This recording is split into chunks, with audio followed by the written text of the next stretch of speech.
be measuring the body part. You'll just know that for fingers, you'll probably use 45. For the hand, maybe 50. The wrist, 50.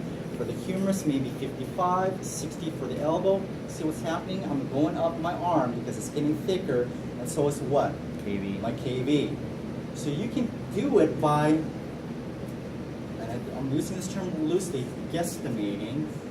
Okay? But you can look at as a certain individual and say, oh yeah, 110 kV. Okay? 95 kV. I know, just by simply looking, you'll get that way, yes. AEC stands for automatic exposure control. Automatic exposure control. We have sensors, photo chambers underneath the X-ray table or behind the wall bucky, and that's what it is. It's automatic. So all you're setting here is just your kV. You don't have to figure out your MA. You don't have to figure out your time. It's automatic.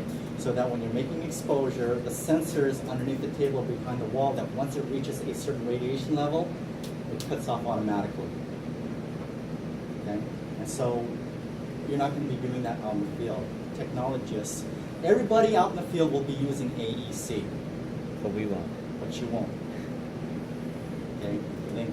They're going to teach you the proper way of doing the x-rays. Okay. Part position. Okay, so again, we talked about standing up, sitting down, laying down. Now we're also going to position the part. Depending on what we're looking at, what we're studying again, patient might be in true prone, they might be in true supine, they may be RAO, they may be LPO.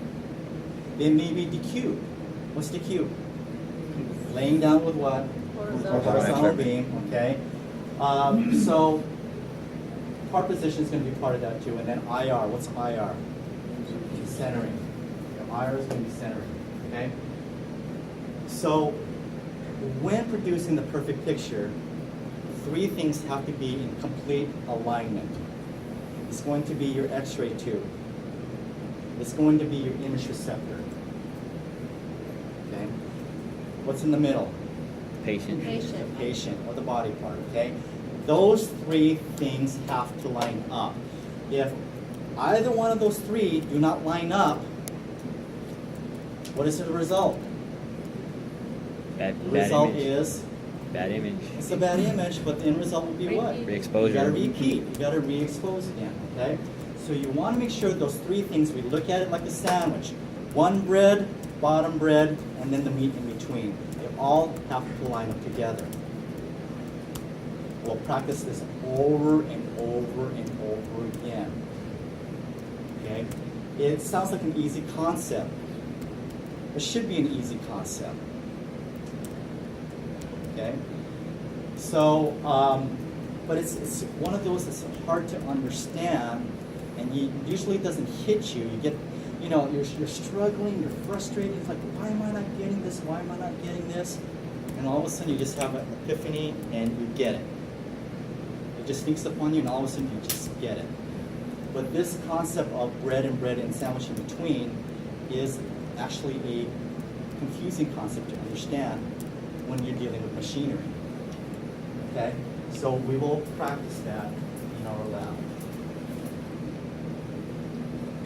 Okay, patient communication. How you look.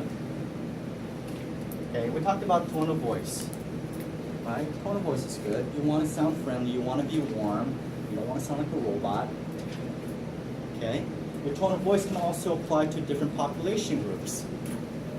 How I talk, how I speak, the words that I use with a 25-year-old is going to be quite different than the tone of voice, okay, my pitch, how I speak, what I say with a 6-year-old.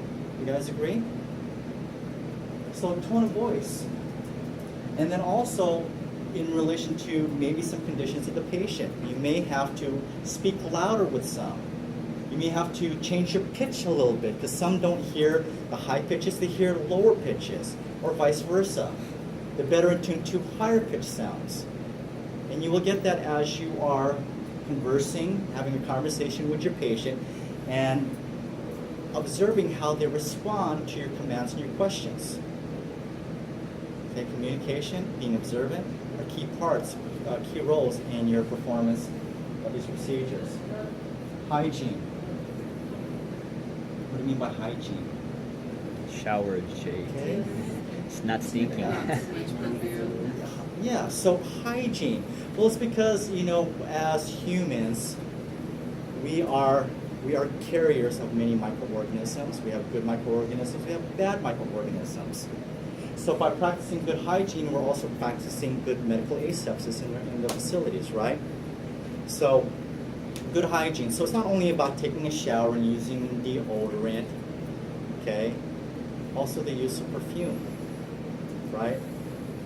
You don't want to use heavy cologne, heavy perfume. As we know, sometimes it can be nauseating.